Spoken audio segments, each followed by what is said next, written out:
Hello, c'est HR, votre chroniqueur. Alors aujourd'hui, je vais vous parler d'une comédie. Il s'agit de 3 jours max. Mais avant cela, n'oublie pas, petit pouce vers le haut, la petite cloche. Let's go! Ce que j'ai, ce sont des compétences particulières qui font de moi un véritable cauchemar pour vous. Si vous touchez aux gens que j'aime, je vous chercherai, je vous trouverai et je vous tuerai. No hablo francés. Ah, el patron, pásame el patron.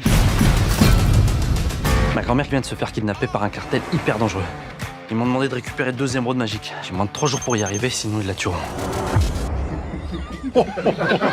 Ok, Tom Cruise. J'ai eu la chance d'être invité à l'avant-première au Pâté Gaumont de Carré-Sénart en présence de l'équipe du film. Nous avons eu la projection du film. À la fin de cette projection, l'équipe du film est venue sur la scène pour converser avec les spectateurs. Avant de parler de la partie échange avec le public, décryptons le film. Alors 3 jours max est la nouvelle comédie dirigée et interprétée par Tarek Boudali qui fait suite au film 30 jours max. Il y a toujours à ses côtés l'entièreté de la bande à Fifi, menée par Philippe Lachaud. Babysitting 2, etc. Au début du film, nous découvrons donc le personnage de Tarek qui espère rentrer dans les services secrets, échouer lamentablement à de nombreux tests avec déjà quelques petites références cinématographiques. Là s'ensuit le kidnapping de sa maman au Mexique. Il reçoit un appel mystérieux lui demandant de voler 2 émeraudes à 2 endroits différents, à Dubaï et au Mexique, en contrepartie de la libération de sa grand-mère. Voilà, c'est le postulat de base du film. Alors évidemment, il n'a que 3 jours pour effectuer cette mission impossible. Il part de Paris pour aller à Abu Dhabi, etc. Le film émotif a beaucoup de maladresse de sa part qui nous présente à 200% son idiotie et donc son incompétence et sa réussite improbable grâce à sa petite amie. On n'a de cesse de se tordre le ventre de rigolade avec ses bêtises.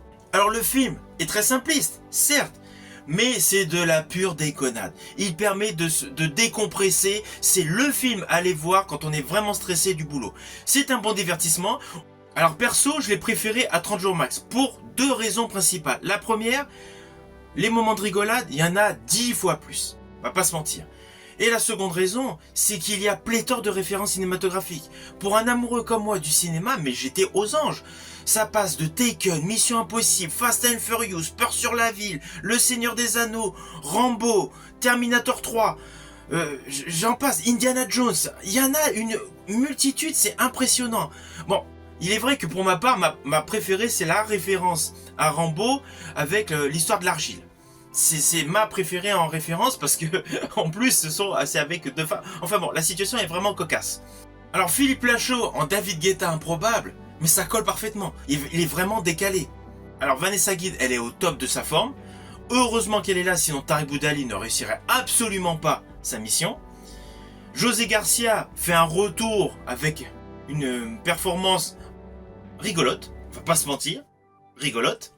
Julien Ruti, comme d'hab, complètement décalé par rapport à toute l'équipe. Alors Elodie Fontan n'a pas beaucoup de lignes de script dans le film, c'est un fait, mais sa composition représentant le cyborg de Terminator 3, le soulèvement des machines, est parfaite.